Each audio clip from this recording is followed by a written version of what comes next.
Here's how to change the air conditioner filter or cabin air filter on a Prius made from 2010 to 2015, the third generation. So it is real easy. It's inside of the bottom glove box. You open it up, remove your gloves. And then on the back wall of the glove box, you've got this little trap door, which you can take out. And then inside of there, your filter lives in this little box. So you just pull here, whoop, and then it'll tell you which side is out, so you can't screw it up unless you're stupid. And then you pull this out. Oh, the filth. Oh. That is disgusting. Now, the manual says you can blow it out with compressed air, but if it's as dirty as mine is, you probably just want to replace it. They are cheap. There's a link in the description if you want one. Now, if you're using an air filter that's not an official Toyota filter, you want to put it in so the airflow is down towards the floor of the car.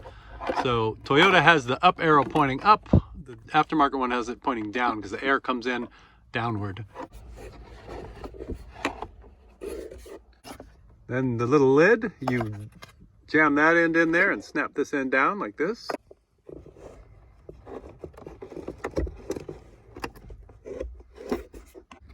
The little trap door hooks in like that and then rocks up. And then you just snap it in place. Click, click. Put your gloves in, you're done.